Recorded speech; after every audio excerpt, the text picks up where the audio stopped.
สวัสดีจ้าเพื่อนๆจ้าสวัสดีเพื่อนๆชาวครีเอเตอร์ทุกท่านนะคะตอนนี้ก็ผ่านพ้น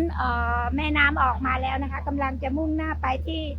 เกาะง่ามน้อยเกาะง่ามใหญ่นะคะคือเกาะที่เพื่อนๆมองเห็นอยู่ด้านหน้าที่เหมือนรูปรองเท้านะคะแล้วก็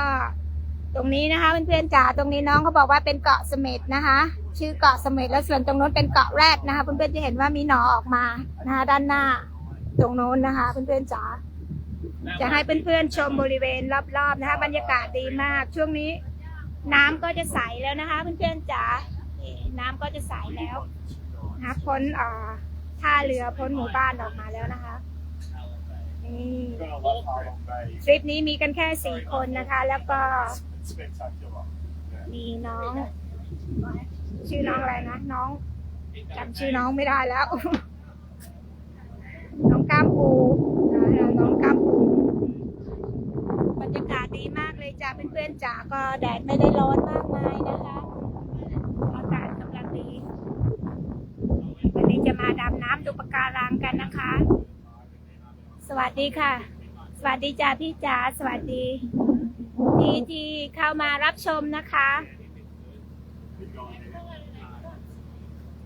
พี่มลดานะคะสุราษฎร์ใช่ไหมคะเคยไปแล้วค่ะสวยมากใช่เลยค่ะสุราษฎร์ไม่ใช่ตอนนี้น้องเมย์อยู่ชุมพรนะคะเพื่อนๆจ๋าเพิ่งมาถึงเมื่อวานนะแล้วก็วันนี้ก็เลยออกมาล่องเรือกันนะคะสวยงามแล้วก็บรรยากาศดีมากๆเลยค่ะสุราษฎร์จ้ะพี่จ๋าโอ้โนไม่ใช่โอ้พูดผิดอีกแล้วชุมพรค่ะชุมพรเพราะว่าน้องเมย์พักอยู่ที่ในตัวเมืองชุมพรขอบคุณพี่สาวนะคะที่แวะเข้ามาทักทายไม่ได้ไลฟ์นานแล้วนะคะนานจนลืมวิธีการไลฟ์ไปเรียบร้อยแล้วนะแต่ก็อยากให้เพื่อนๆได้รับชมบรรยากาศสดๆนะคะตอนนี้น้องเมย์อยู่บนเรือชั้นที่2นะคะ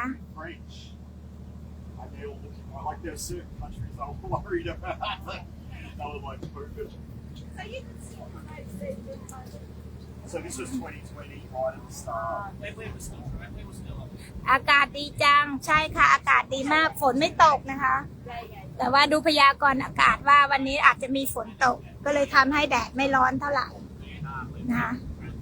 ดูท้องฟ้าก็ยังโปร่งอยู่นะคะวันนี้ก็จะมาดำน้ำดูปะการังแต่น้องเขาบอกว่าตรงเกาะกะโหลกกับเกาะทะลุนะคะอาจจะไม่สามารถดำน้ำดูปะการังได้เพราะว่าน้ำจะขุ่นมากนะเพราะว่าเกาะตรงนั้นก็จะใกล้กับหมู่บ้านแล้วก็จะมีเหมือนใกล้ถนนใกล้หมู่บ้านก็จะมีน้ำที่เวลาฝนตกก็จะไหลลงสู่ทะเลนะคะก็ทำให้น้ำขุ่นแต่ว่าน้องเขาบอกว่าเดี๋ยวจะพาไปสัก3 จุดนะคะเพื่อนๆจ๋าอากาศดีมากๆนะคะก็เอามาฝากเพื่อนๆค่ะ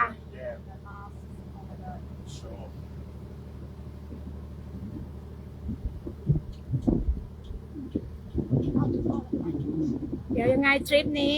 ก็ขอบคุณเพื่อนๆนะคะที่แวะเข้ามารับชมการไลฟ์สดให้กับน้องเมย์เดี๋ยวยังไงเราเจอกันทริปหน้านะคะน้องเมย์ก็ขอปิดการไลฟ์สดเดี๋ยวเจอกันค่ะขอบคุณนะคะพี่มลดา See you next time เจอกันค่ะ